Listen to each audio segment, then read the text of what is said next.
अस्सलाम वालेकुम। उम्मीद है आप सब खैरियत से होंगे। अल्लाह आप सबको अपने हिफ्ज़ ईमान में रखे, आमीन तुम आमीन। आज की मेरी वीडियो शायद बहुत से लोगों को नागवार गुजरेगी, लेकिन इस पर बात करना बहुत ज़रूरी है।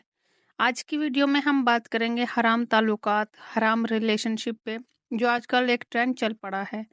और आज हम बात करेंगे कि इससे कैसे बचा जाए, कैसे हराम ताल्लुक को ख़त्म किया जाए। जो लोग मुखलिस होते हैं, जिनको सच में मोहब्बत होती है, वो अपनी मोहब्बत को निकाह जैसे पाक रिश्ते में बांध लेते हैं। अगर आपने भी किसी को ऐसी उम्मीद दिलाई है तो कोशिश करें कि उसे निकाह तक पहुंचा सकें। पसंद करना या पसंद की शादी करना हराम नहीं है, इस्लाम में इसकी इजाज़त है। लेकिन गर्लफ्रेंड बॉयफ्रेंड बन के रहना, रातों को बातें करना, अपने नफ्स का गुलाम होना, महज अंडरस्टैंडिंग के नाम पर लड़का और लड़की का एक साथ रहना, ये गलत है, जो आजकल वैसे भी आम हो चुका है।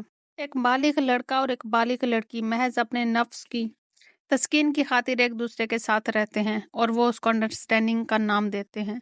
कितनी शरह है लावारिस बच्चों की, कभी गौर किया है इस बात पर? कभी बच्चा कूड़ेदान से मिल रहा होता है, तो कभी अस्पताल से, तो कभी कोई पार्क में छोड़कर चले जाते हैं। ये ना सिर्फ अपने वालिदैन के एतमाद को ठेस पहुंचा रहे होते हैं, बल्कि अपने अल्लाह ताला को भी नाराज कर रहे होते हैं।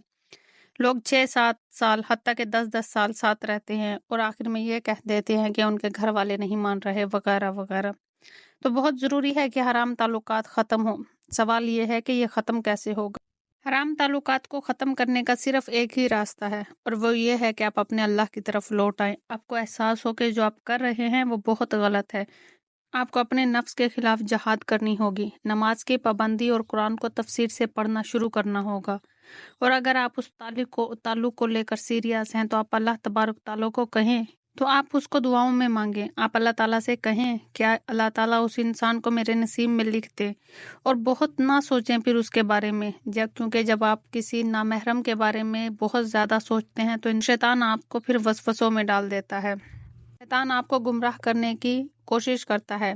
आप अपना ज़्यादा वक्त इस्लामी तालीमात पढ़ने में गुजारें, तो आपके दिल में सब्र आ जाएगा, और फिर अल्लाह अल्लाह के सुपुर्द सब कुछ कर दें, और फिर बस दुआ करें। आप देखेंगे कि अल्लाह तबारक ताला आपकी सभी मसले हल कर देंगे। अव्वल जहाद है अपने नफ्स से जहाद, तो कोशिश किया करें कि जितना बच सकें बचा करें।